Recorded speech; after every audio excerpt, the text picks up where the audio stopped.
Hello, my name's Michael Conneely and this video is about the astrology of August 2019.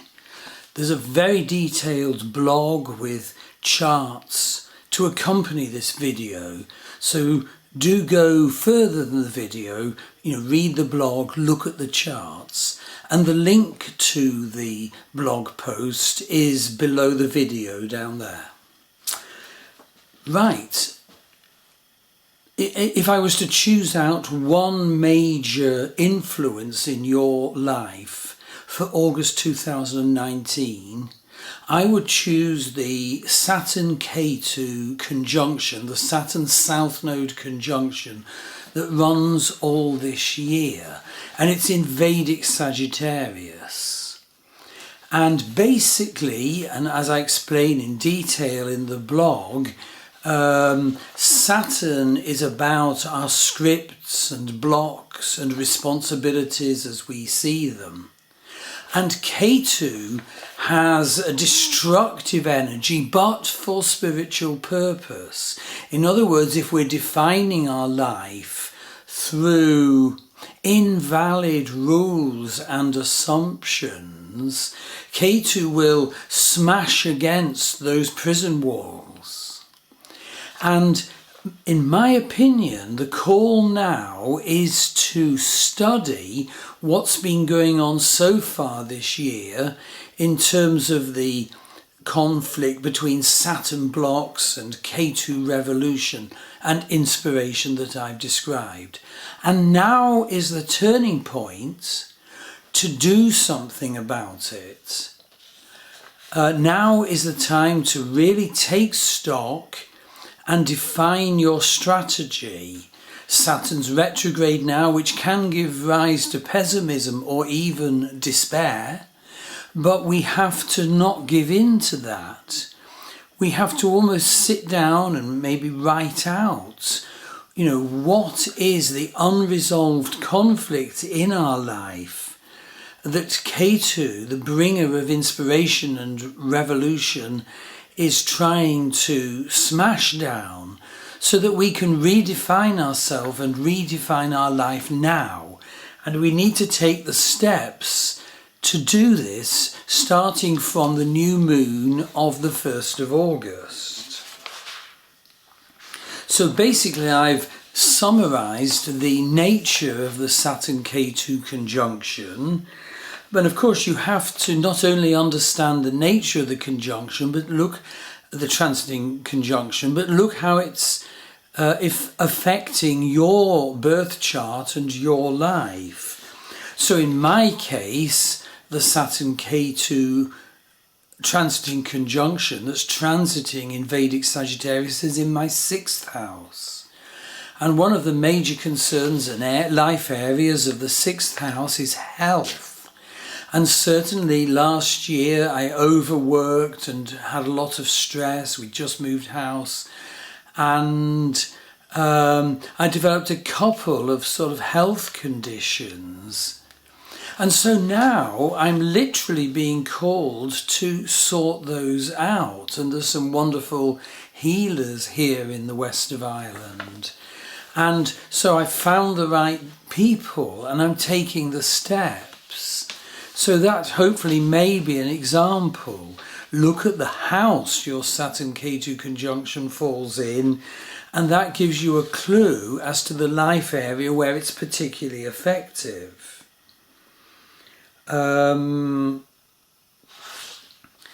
Okay, so the next thing I want to point out is that in Vedic Sagittarius, there's not just Saturn-Ketu transiting, there's Pluto as well. And I've been talking and blogging about the Saturn-Ketu-Pluto conjunction since January. So the point I want to make is that at the beginning of this year, Ketu transited conjunct Pluto. Ketu is now transiting conjunct Saturn. Ketu will continue onwards to the beginning of Sagittarius. But shortly, Saturn ceases to retrograde side by side with Ketu, and Saturn turns direct, and so Saturn begins to close on Pluto. So the crucial point is, in my opinion, the positive meaning of Saturn-Pluto is like a chalice for inspiration and huge transformation. Saturn is the cup that can hold the almost atomic power of Pluto. And that reinforces the point I tried to make of choose a path forward, define it, that will bring in the more satisfying life. And then let Saturn be the structure for that, the structure that contains the death and rebirth energy of Pluto. Walk forward with the cup that contains the atomic power of transformation that our lives can do with.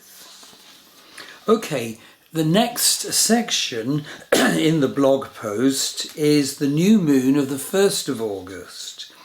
And August is unusual in that there are 3 lunations. And this new moon is in Vedic Cancer in Pushyami Nakshatra. And basically it's important to realise that the energy of a new moon should ideally be calm and contemplative. And I'd ask that you locate the centre, the spiritual centre that will clear stress out of your life, the stress of the Saturn-Ketu conjunction, and provide the inspiration and sensitivity to guide us to express the new revised life path. And this new moon is in fact square Uranus, so there can be a lot of inspiration here that can be calmly observed and considered, and then brought in on the, as it were, revised life path. Now there's a full moon on the 15th of August and a new moon on the 30th of August, and I'll be doing videos and blogs about those nearer the time. Okay, point 5 in my blog is to do with Kalsarpa Yoga. Well, as you may know, Kalsarpa Yoga is a divisive and preposterous energy that's created when all the planets are to one side of the nodal axis. And some people with Kalsarpa Yoga can be very divisive and ranting and hurtful and political. But others, of course, can overcompensate the other way and be too diffident. And there's a note in the blog that you must not give too strict a definition to Kalsarpa Yoga, that all the planets must be to one side of the nodes. That is untrue. And I explain that if planets are to both sides of the nodes but very, very close, or say one planet is isolated and all the other planets are to one side of the nodes, the divisive ranting Kalsarpa Yoga is most certainly there.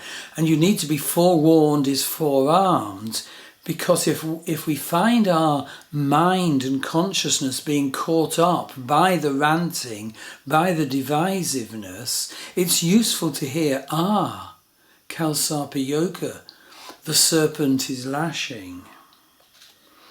And the next point I make in the blog is that Chiron is retrograde this month. So it goes from 12 to 11 Pisces in the Vedic sidereal zodiac, and 6 to 5 Aries in the Western tropical zodiac.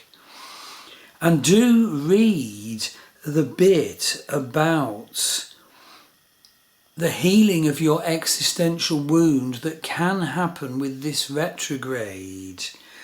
I had a case in the last weekend of a person who had Chiron conjunct Mercury very exact in their birth chart. They'd been written off as dyslexic at school, but Chiron is now transiting opposite the Chiron Mercury conjunction, and this person is learning to teach English as a foreign language, TEFL, and is also learning a foreign language, the healing of our existential wound. And I make points in the blog is that don't let shame or feeling broken around the area of your existential wound, don't let that, which we all can have, lead to denial of the wound, creating a shadow that is denied. We have to befriend all that clicked into place to make the wound and how we behave because of the wound. And then, recognizing it in that way, then heal our existential wound so that most importantly, we can then heal others in that life area. And there's many, many different ways in which healing can take place. So I mentioned the case of teaching people struggling to learn English just now, but it might be, say the wound is Chiron conjunct Mars, it might be doing vision work with Kununos, for example. So there then follows a detailed summary of the planet movements in July, and so do read that, it's very worth reading. So I make quite a number of points, and then there's a date summary, and then there's a planet by planet summary. So useful information to have available as checklists to work out the meaning for you, your life and your destiny in the experiences you will have in August 2019. You can contact me for an astrology reading at my starwheelastrology.com blog. my starwheelastrology.com website. And my wife Maggie Pashley does many, many, many healing modalities. Both of us work worldwide and also face-to-face here in the west of Ireland. So read the blog, look at my website and book a reading if you feel that will help. Look at Maggie's website, www.maggiepashley.com, and if you feel the healing modalities she has amassed over the years will help you, book a healing. Thank you.